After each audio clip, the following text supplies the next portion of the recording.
Ladies and gentlemen, boys and girls, lax rats alike, welcome back to another episode of the Crease Dive. Today is Sunday, May 22nd. There are still 7 days left of the 2022 NCAA men's D1 lacrosse season.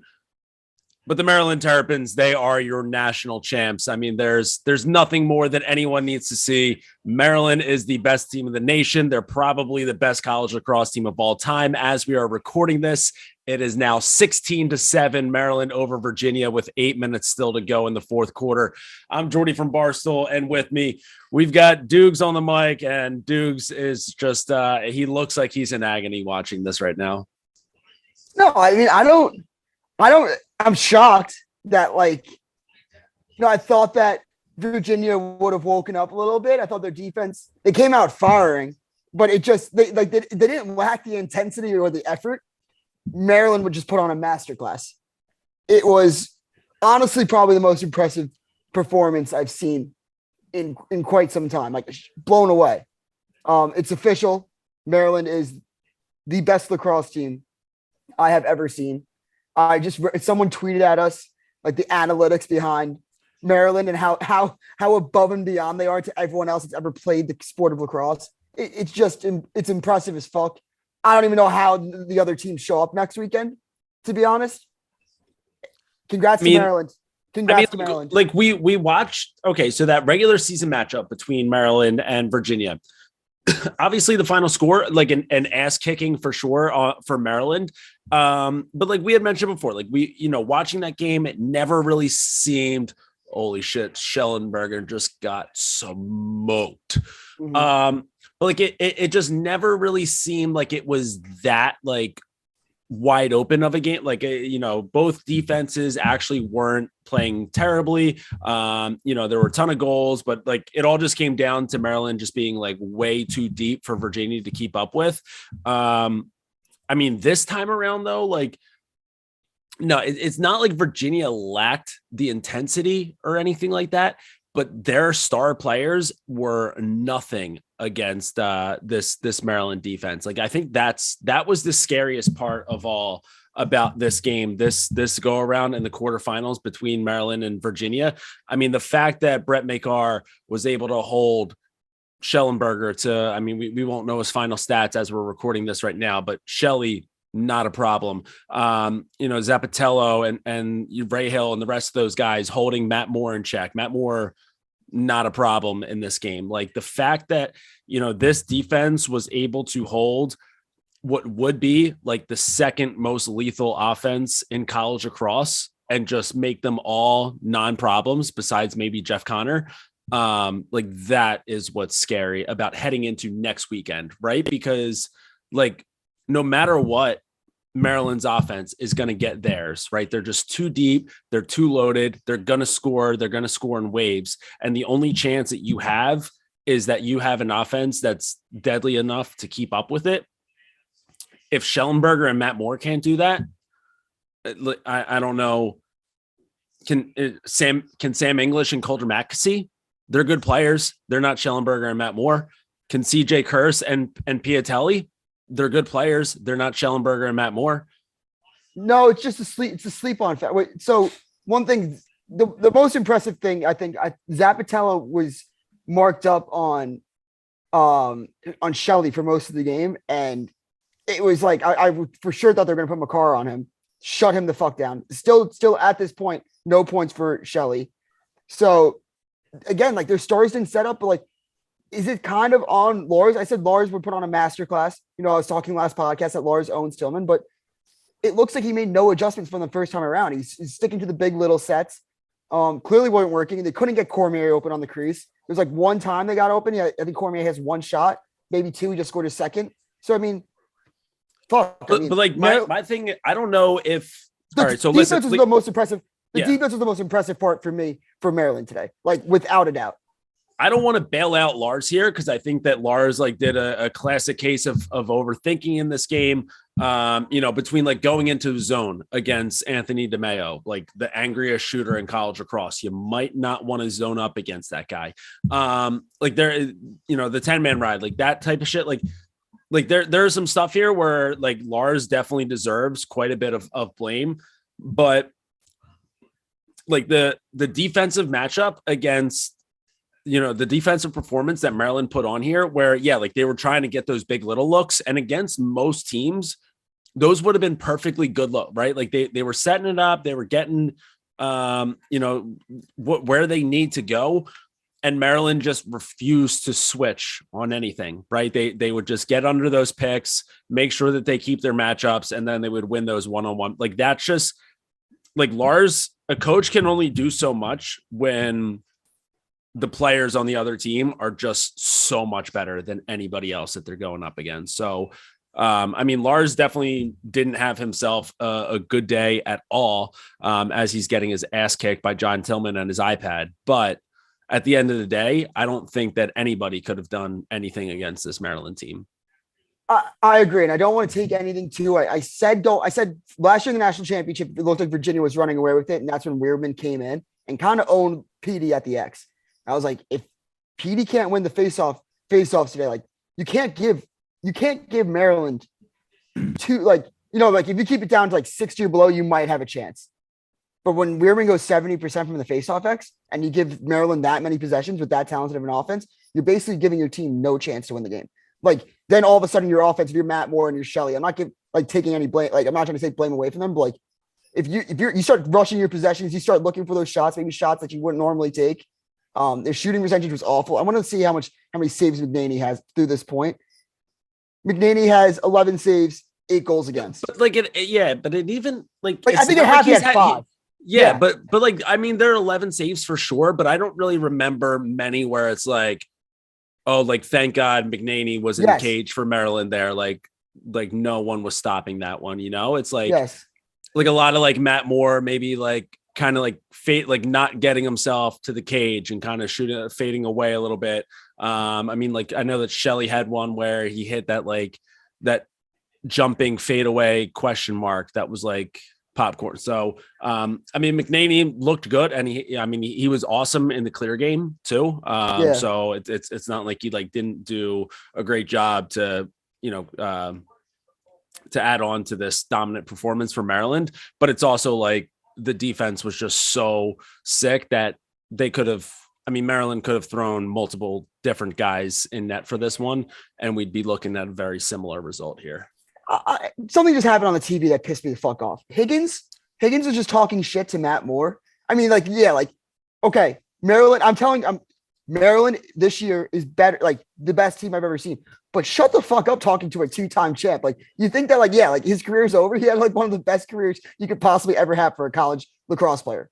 Like missing the tour time. I'm going to assume that Matt Moore probably was talking a plethora of shit in last year's national championship game.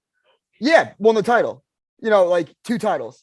No right, but I'm saying if you're beating that guy and like you're like subbing in like your 4th stringers in a quarterfinal game and you're ending his, I'm fine with the shit talking that in that regard. And I'm a Matt Moore guy. Kiss the two. He can say that back, but I'm saying you can't like not talk shit to Matt Moore because he's won when you just ended his career by doubling them up in the quarterfinals.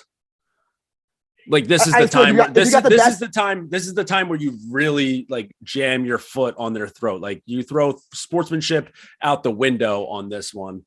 Sure. Yeah. I'm also a homer, but I'm like still got the best of you for the past 3 years. But credit to Maryland. What are your plans for next week, and what beach are you going to go to? Dude, next weekend is going to be. Just now. I will say. The Rutgers Cornell game, I'm very interested in because of the curse factor, right? So like I don't even want to watch the game. If ESPN can just give me a live feed on Mama Cursed the entire time, I'll watch that. I'll watch that on repeat. I love Mama Cursed.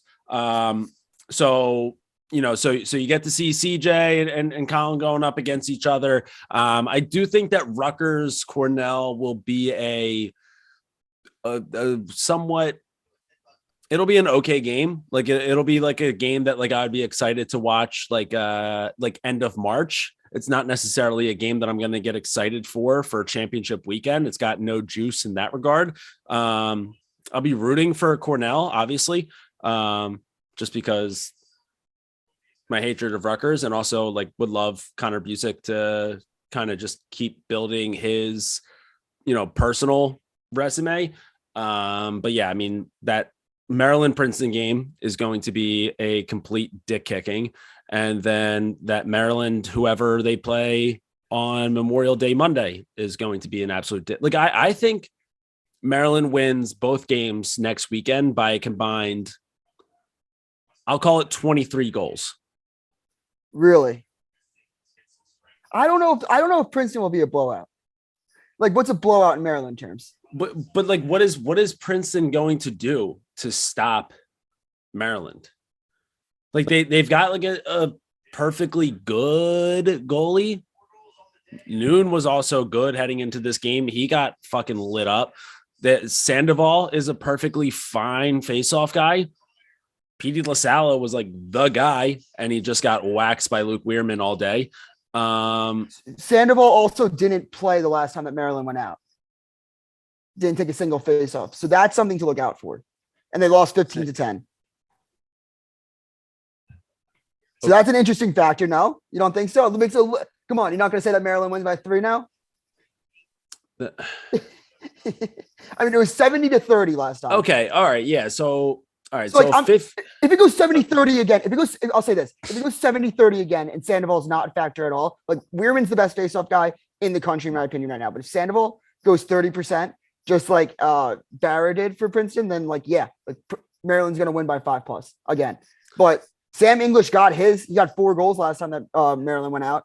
Princeton went out against Maryland. So like, yeah, but like that's the issue. It's like, all right, so you put that on tape. You gave Maryland, like you said, here's our recipe, and here's the cake that we're gonna make. And then like Maryland just like, okay, that's awesome. We're going to just devour that shit and fuck you up for like, we'll have our third string guys in to start the second half just so that everyone's fresh for Monday.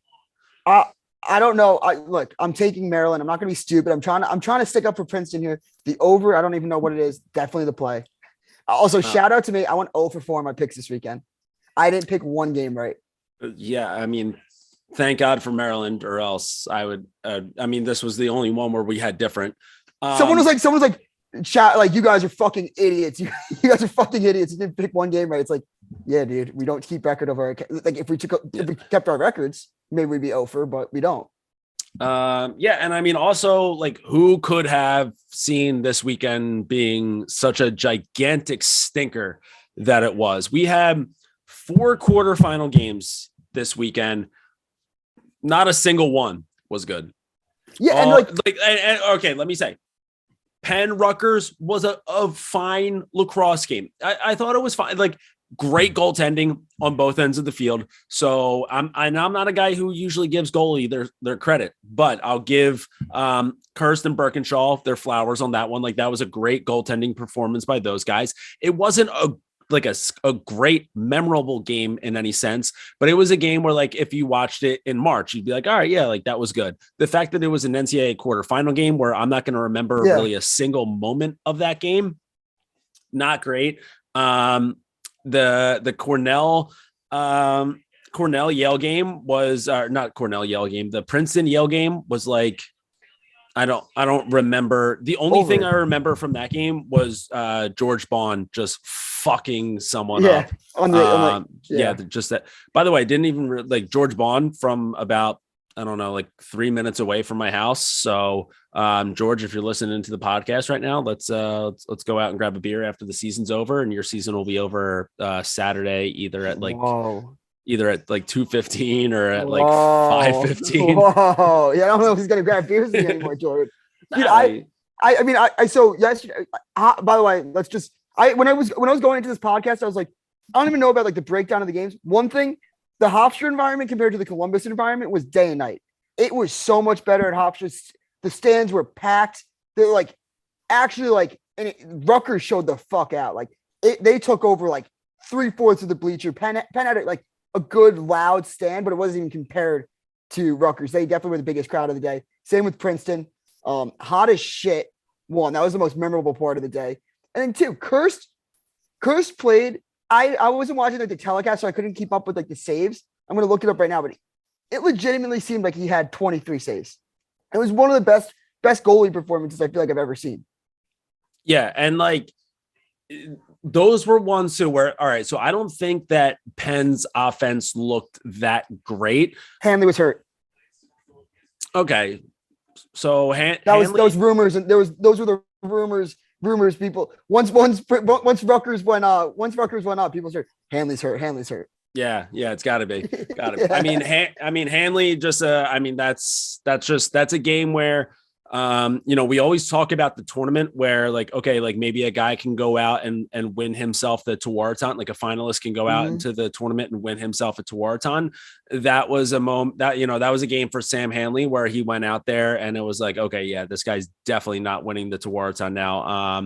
Just a pretty just silent game out of Big Sam. He had like one like pretty sweet assist, but really non-factor. But like either way, like I don't think that Penn's offense looked great, but they were still getting some good looks every once in a while inside, and like they were hitting some, they were getting some looks where if a few of those drop, like maybe they start to get that juice. Maybe they start to feel a little bit more confident with their next possession. Maybe they go on a bit of a run. And every single time that they got one of those potentially dangerous looks, Kurst was just an absolute menace between the pipes. So that was, obviously a massive difference maker there.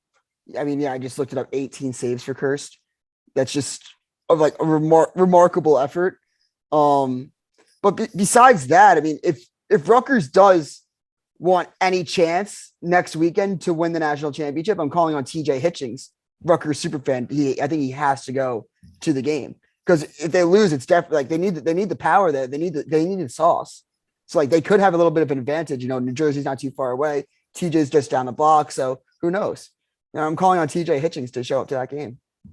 It really does put his Rutgers allegiance and fandom into question if he's not there. What was it earlier this year? Was it basketball or football where he was in attendance and they were just basketball? Nasty? And they beat basketball and they beat the number one team in the country.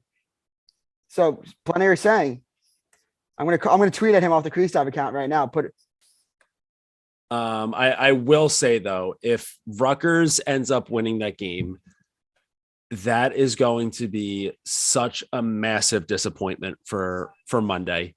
If we have to watch, all right, so first go around, it was Maryland 17, Rutgers 9. Second go around, Maryland 17, Rutgers 7. So if we just follow that logic, Memorial Day Monday, Maryland versus Rutgers 17-5. Good God. Yeah. And yeah.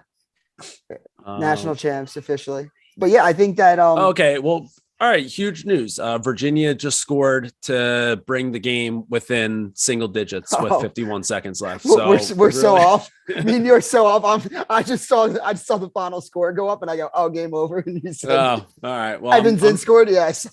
Yeah, I'm 50 seconds behind, but credit to Virginia. They kept it within single digits. And that's really all you can ask for against this Maryland team quite easily. All right, so there are still 2 more games to go. Don't see any chance of them dropping either of those. But this is the most dominant college lacrosse team that has ever been assembled. Yeah, and I just saw Lars on the sideline. If you might see in a couple seconds where he just mouthed. He's like, yeah, they were really freaking good. So yeah, he's not wrong. They're really freaking good.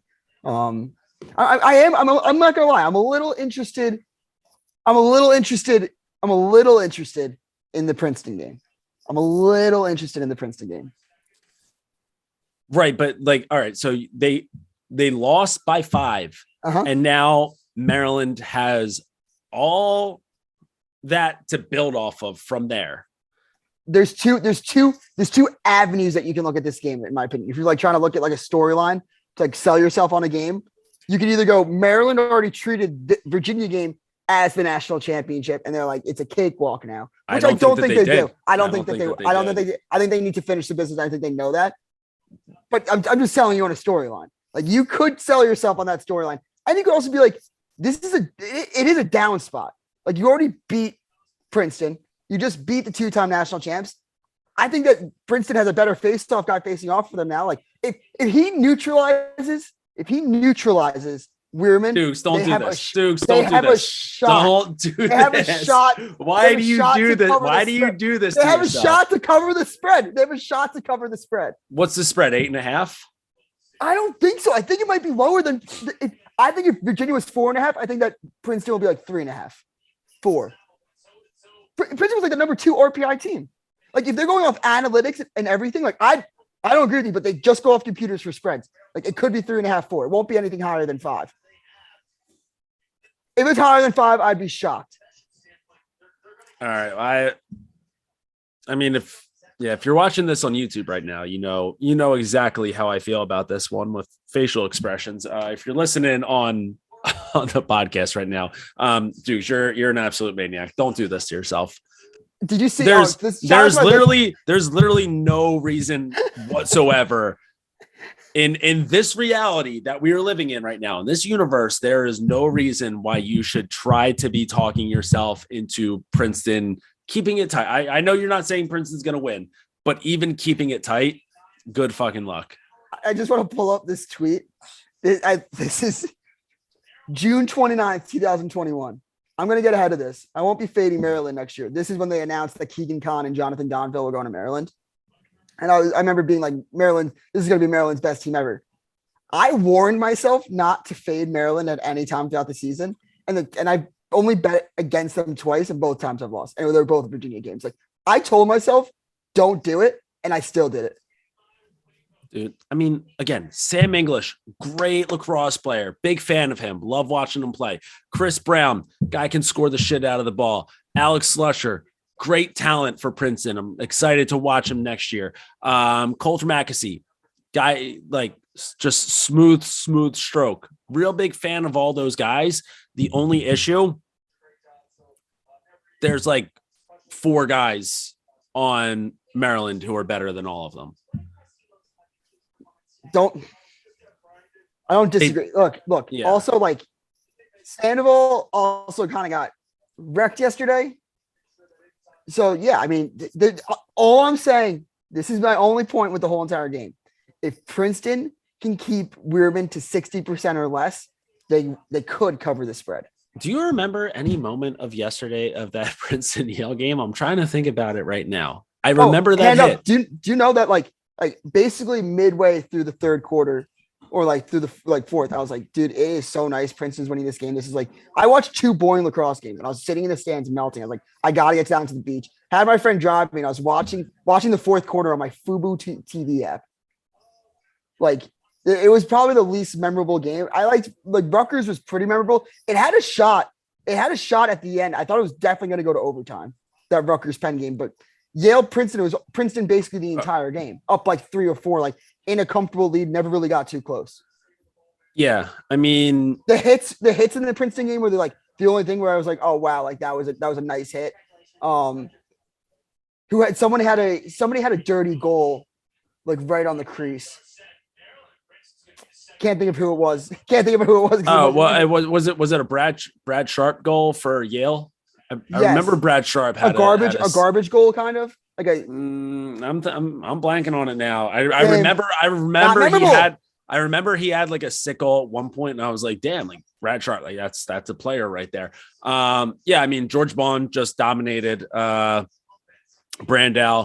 had a few great runouts too. So like I'm a huge George Bond guy for sure. But the rest of that game just not memorable in the slightest. The Cornell Delaware game, it just looked like, Delaware just ran out of gas this season. Like that's what you were talking about with Maryland. I don't think that you actually meant this, but what you were saying with Maryland treating the Virginia game like their national championship, I think that Delaware treating that game against Georgetown like a national championship game, which they had to, an unseeded team. dude, an unseeded team going up against a 2, like that's like you're going there to shock the world, even though I don't think that a lot of people were shocked by it, but it's still like you have to go to the number 2 team, and like it doesn't happen that often. So I think just like, I don't know, it just seemed like there was a bit of a emotional letdown in this one. I mean, thank God for Ty Kurtz keeping this one close. I think he had like 3 straight in a row. He had like 2 in a row, then got a good look for which could have been like 3 goals on 3 shots. That one got stopped, but then I think he ended up having Delaware's 3rd goal in a row. So he had 5 on the day, and what was the final? Yeah. So he had 5 out of Delaware's 8 goals. I mean, Piatelli and Long doing most of the work for Cornell. Chase Erlin looked really solid, but just really nothing. Like it would be like Cornell would go on a small run, like a light jog. Delaware would go on a small run, light jog. Then Cornell. Then Delaware flirted with going again, and then it was just like over. So like there's nothing that will look back on that game and be like, oh yeah, like I remember that was awesome. Yeah, I'll only remember the Owen Grant goal, like the substitution. That was a sweet substitution. Yeah, I like that play a lot. I mean, if you're listening to the podcast right now, chances are like you probably saw a bunch of people already talking about this, but Delaware gets the ball off the face-off off of an infraction, and then instead of subbing one of their wing guys off to the box in exchange for an omitty, they just take their guy off the field and send Owen Grant straight down from his own box for a quick little step down. That's a sick play, and I tweeted this out at Diggs. I cannot wait to see how many high school teams around the country try to steal that play and then end up just pissing the ball away because they're setting up a play for a pole who can't actually shoot. Yeah, I mean, you have to have a pole that has hands. You have to have Owen Grant. You have to have Dukes. You have to have Dukes in his ULAX league this summer. Dude, I would crank. I'm not even kidding. I would crank with the pole. It's the only thing I know how to shoot with. Second, also the lightning bug. We want to talk about the lightning bugs. So what the fuck was that? So I think the reporter, do you know what the reporter directly said? All right. So this was before the Virginia Maryland game got going, and the sideline reporter for ESPN mentioned that she was talking to Brett McCarr about Virginia's offense.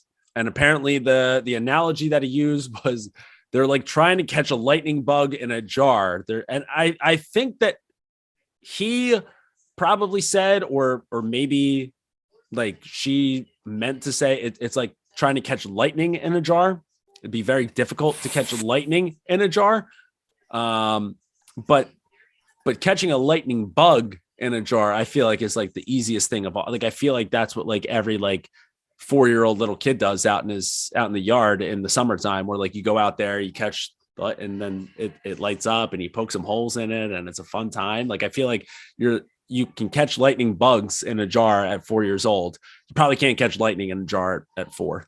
I said that if that's what it took to go D1 was catching lightning bugs, I would be an All-American first team for Maryland this year, winning my like 3rd national championship. Yeah, I mean, just another bizarre moment in a pretty brutal quarterfinal weekend. Yeah, I mean, what else is there to even say? Like, what did you think about the shoe? Like, did you like the shoe and like Columbus? I think that's gotta go. I fucking hated it. It sucked. It's an empty football stadium. There's nobody there. You're not getting like a good view of the game. And like, again, like I know right now it's like I don't want to be one of the like, oh, you got to put it in like a super small venue that's strictly lacrosse lines, like yada, yada, yada. Like, it doesn't have to be that, but it also can't be the shoe. Like, you got to find like something that's somewhere in the middle. Like, I think right now it's got to be MLS venues. Like, MLS stadiums, I think, are the perfect venue for where lacrosse is at as a sport right now. I think they're a little bit smaller, so you get a little bit more intimate. So you can look on the broadcast. It still might not be full.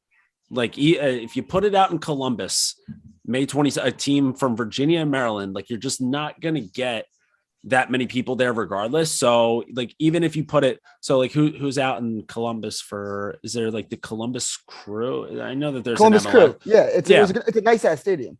The PLL went there. It got a good crowd. I thought that like, so you go there and like that. Now, I don't know if like the NCAA is just like, they're like, well, we don't want to pay the Columbus Crew to host there. And like, we wouldn't have to pay like Ohio State as much. I don't know. I'm sure that there's some politicking involved there, but MLS stadiums, I think, are like, if you want a marquee lacrosse event right now, it's got to be an MLS stadium.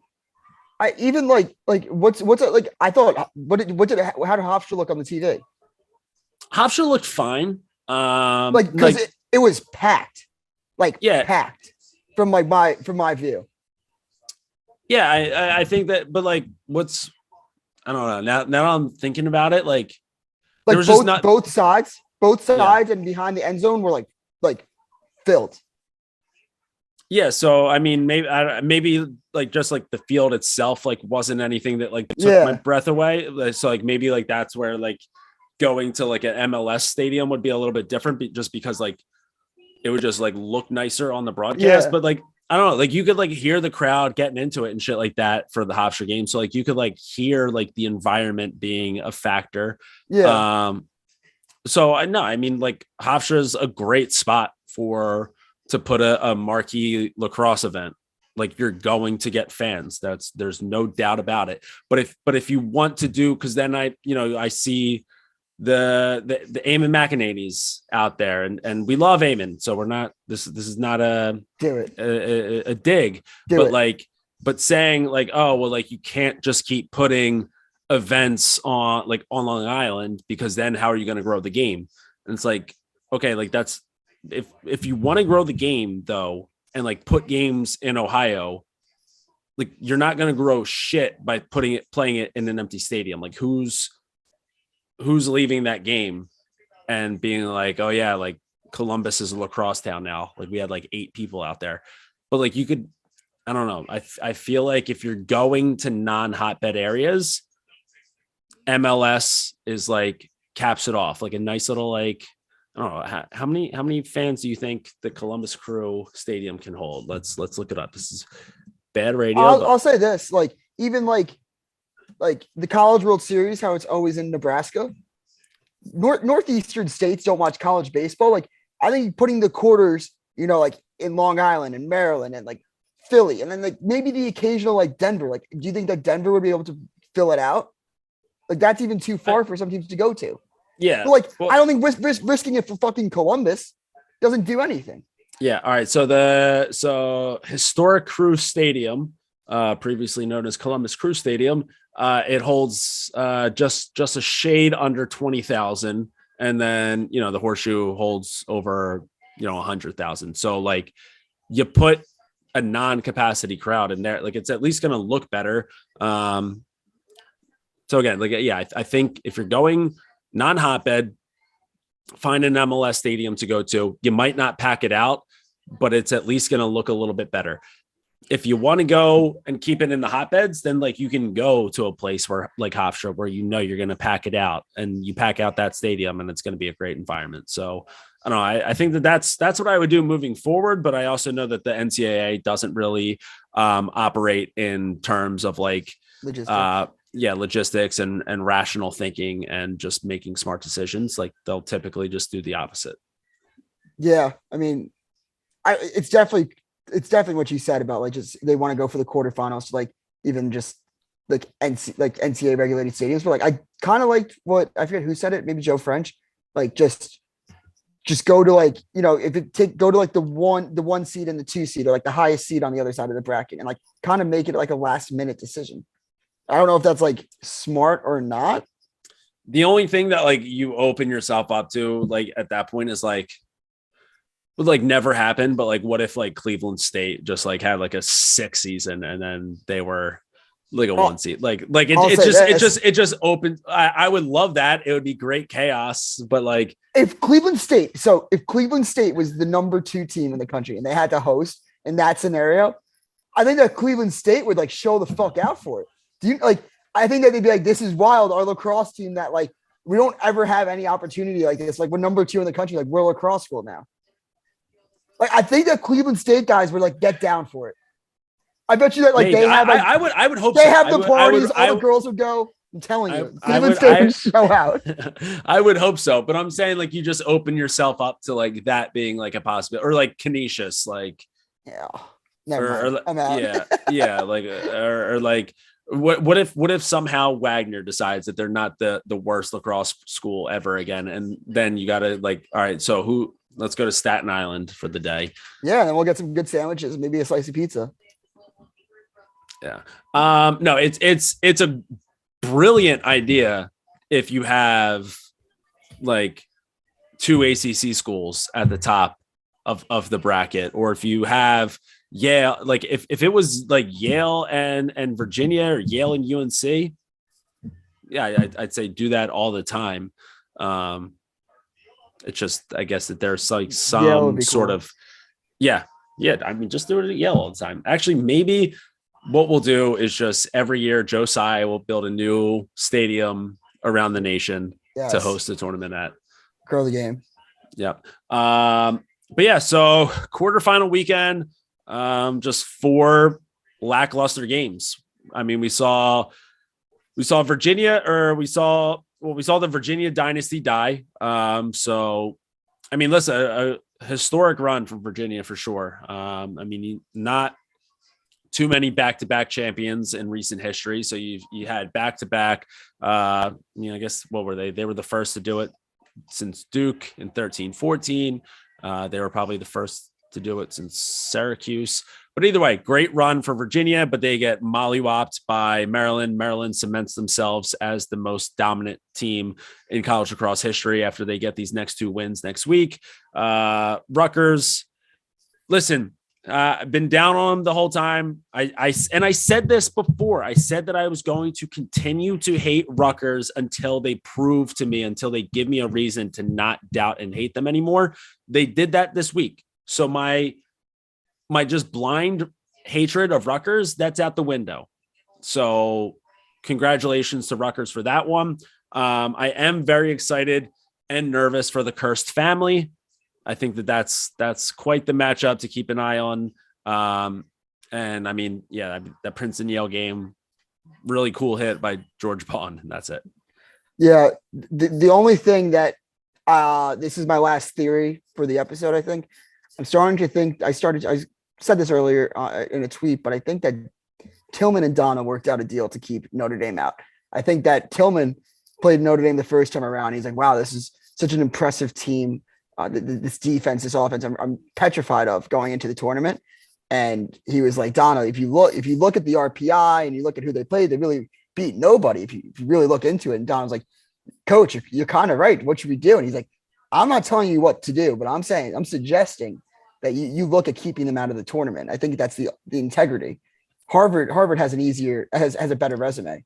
So look, I don't know what happened, but it's just something that you should consider. Do you think that was the deal with the Devil Donna? She was like, all right, I'll keep Notre Dame out of the tournament, but you then also have to go to Columbus to play against Virginia in the quarterfinals. Potentially, maybe that seems like a fair trade-off. I think that Tillman had a hand in keeping Notre Dame out of the tournament. All right. I mean, I guess he was scared to lose. He was scared to lose to them by 5. All right. Well, I mean, Donna seems like I don't know. Maybe we can get like the Verizon records. Maybe we can pull her phone records, check those messages, get the emails. We got to get Donna's emails. We got to see the correspondence between Donna and Tillman to see if any tomfoolery was afoot. Just close everything up. What an awful tournament we have. Awful tournament. Could you imagine if we got a chance to watch Notre Dame and Duke in any of these games this weekend? Dude, every single game I get more mad at Donna because I'm just like, Notre Dame would beat them. Duke could beat this team. Duke would beat this team. Like it's fucking ridiculous. The fact that we have 2 Big Ten teams and credit, you play who you play and you have to beat who you have to beat. So like not knocking anything away. I mean, 2 Big Tens and 2 Ivies. I mean, it'd be 1 less Ivy and 1 less Big Ten if Notre Dame or Duke was in it, but that's Yeah. No, I would agree with that. No, I don't think that Duke would get. I do think that Notre Dame had a very, very legitimate chance of getting to Memorial Day weekend that they were robbed of. Yeah, I don't know. Like, what did we have? We had a good game between Yale and St. Joe's. We had an exciting finish with Penn and Richmond. Delaware beating Georgetown was awesome. So that was we've had 12 games so far, and like 3 of them were it's a really bad tournament. It's tough. It's unfortunate. But at the same time, we still have 4 teams left. We've got 2 days of games, 7 days left of the season. 3 games all culminating next weekend. Listen, maybe not.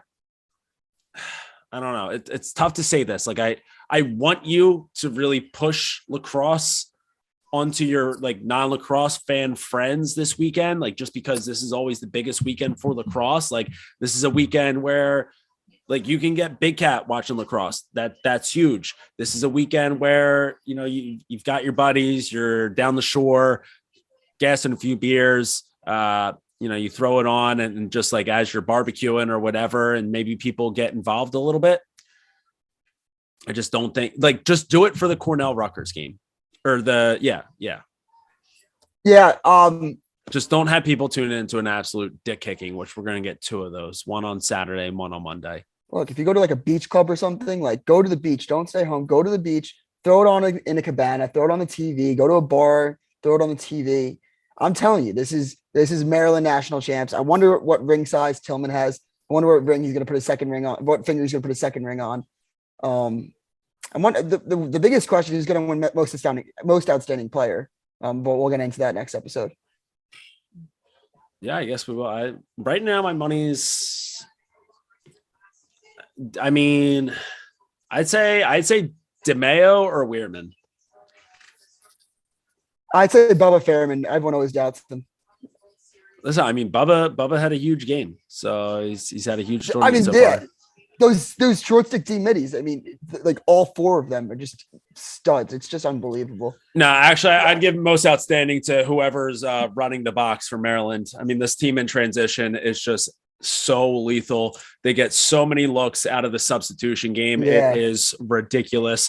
If you are an offensive midi and you get stuck on defense playing against Maryland next week, so if you're a Princeton O mid, you get stuck playing D, just don't even think about going off the field. Just stay on, save yourself the trouble, because you're going to make the rest.